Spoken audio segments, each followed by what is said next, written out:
Hallo und herzlich willkommen hier bei Ikuma Games.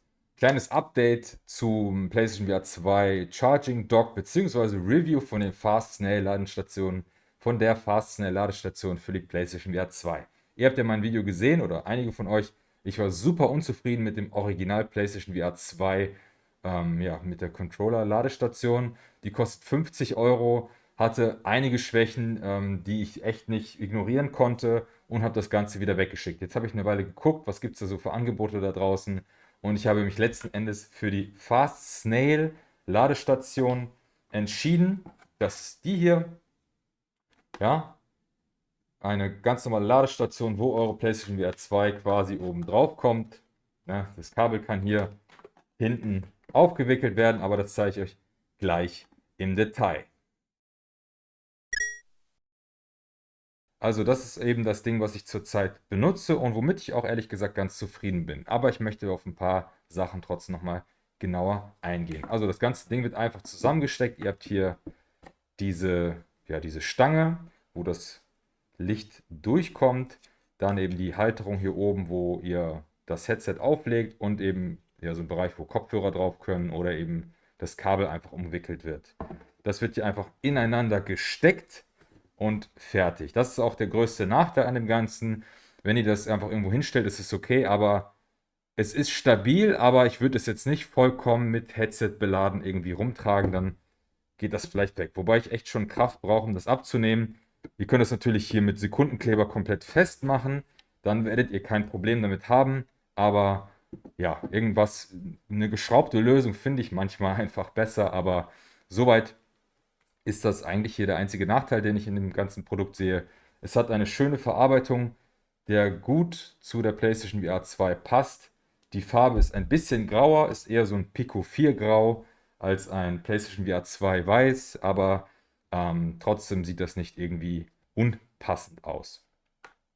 Ihr habt hier die Halterung und die Ladestation für die Controller. Die werden hier einfach eingeschoben, beziehungsweise habe ja nicht eingeschoben, eingeklickt. Und ja, die größte Kritikpunkt, den ich hatte für die Original PlayStation VR 2 Controllerstation von Sony, war ja der schlechte Fit. Und der ist hier nicht gegeben. Ich packe die Dinger einfach rein und die Dinger sind auch gut hier drinne. Natürlich nicht so, dass man die nicht mehr rausbekommt, aber ich habe hier nie das Problem, die hier einzuführen. Man merkt sogar, wenn ich die raushole, die sind gut magnetisch hier.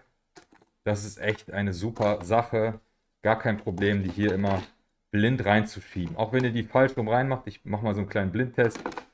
Einfach hier so schräg rein. Die gehen hier immer wieder in Position. Das ist echt eine super Sache. So habe ich mir das auch vorgestellt bei den Originaldingern. Aber ja, gab es eben nicht. Das ist eine super Sache hier. So, hinten, jetzt habt ihr das schon gesehen, ne? Hinten habt ihr zusätzliche, ich weiß gar nicht warum, hier sind so zusätzliche USB-C Magnethalterungen. Ja, keine Ahnung, wofür die sind. Die werden benutzt. Es sind insgesamt 4 in der Box und hier vorne eben so ein kleiner Bereich, wo ihr die reinstecken könnt. Die müsst ihr hier reinstecken. Ganz kleine Pins. Die sind auch gut fest. So, ne? Hier lädt ihr die normalerweise auf und hier kommt das einfach ran. Zack, und dann funktioniert das hier super. Genau, ich war im hinteren Bereich, genau. Ihr habt hier, könnt ihr jetzt leider nicht so gut erkennen, einmal einen LED-Button, um die Farbe und ja, ein- und auszuschalten, dass diese ganze Stange hier leuchtet. Hier. Und dann habt ihr einen Ein- und Ausschalter, um das gesamte Kit hier auszuschalten. Wenn ihr, keine Ahnung, nicht aufladen wollt oder wie auch immer, könnt ihr das Ganze insgesamt ein- und ausschalten. Ihr könnt die Lampe aber auch ausschalten und trotzdem die Ladefunktion nutzen. Also es muss nicht unbedingt die ganze Zeit brennen. Dann habt ihr hier den ja, Anschluss, um mit USB-C, was ich auch wesentlich besser finde als bei dem Original PlayStation VR 2 Controller, ein stinknormaler USB-C-Anschluss, und ihr könnt alle eure bereits vorhandenen Akkus benutzen. Guckt, dass die stark genug sind, aber ich glaube, da gibt es gar keine großen Einschränkungen. Ich kann hier auch direkt an meinen PC anschließen oder direkt an die PS5 anschließen und dann kriegt das Ding auf jeden Fall genug Saft. Zusätzlich habt ihr noch ein USB-Out, was ich ganz cool finde, wenn ihr noch zusätzlich euren PlayStation VR 2 Controller aufladen wollt oder ihr habt irgendwelche anderen Geräte, dann könnt ihr die auch noch zusätzlich mit Strom versorgen. So, dann zeige ich euch mal, wie das Ganze hier drauf gesteckt wird. Ihr habt hier die PlayStation VR 2, die wird hier einfach aufgelegt. Hier ist das Ganze auch gepolstert und dann ja, liegt das hier einfach auf. Könnte meiner Meinung nach ein bisschen besser liegen. Also hinten kann das Ding hin und her rutschen. Hier hätte ich mir irgendwie so eine Klammer nochmal gewünscht, um das irgendwie gänzlich einzuhaken. Also ich kenne das von anderen, dass das hier quasi eine Doppelerhöhung ist. Und das wird hier quasi eingehakt. Das liegt aber nur locker auf. Hatte ich jetzt noch keine Probleme mit, aber wollte ich mit erwähnt haben. Das Kabel könnt ihr hier einfach drauflegen oder eben eure Kopfhörer, wie auch immer. Und dann das Headset oben drauf und fertig. Ich würde es jetzt, wie gesagt, nicht so hochheben. Das Ganze kann dann doch schon ein bisschen schwerer werden. Mit der PlayStation VR 2 und den Controllern würde ich jetzt nicht so hin und her schieben, aber ihr seht, es fällt jetzt nicht sofort auseinander. Aber ja, sollte man auf jeden Fall ein bisschen aufpassen.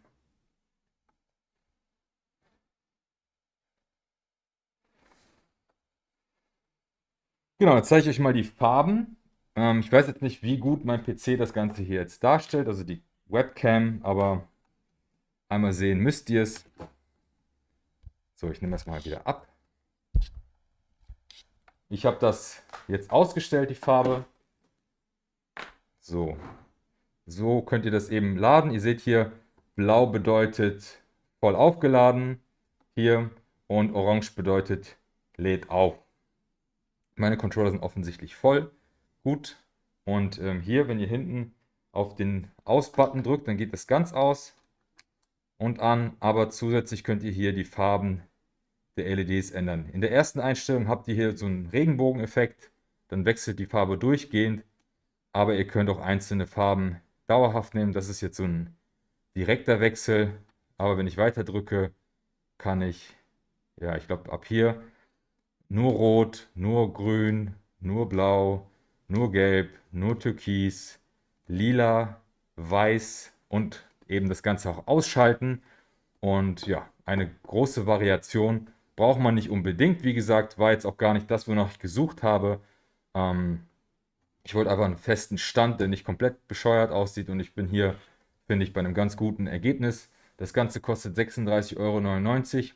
Immer noch günstiger als das PlayStation VR 2 Charging Kit. Und ihr könnt eben eure PlayStation VR 2 auch noch hier aufstellen, auflegen, was bei dem anderen ja nicht mal gegeben ist. Da konntet ihr ja nur die Controller aufladen.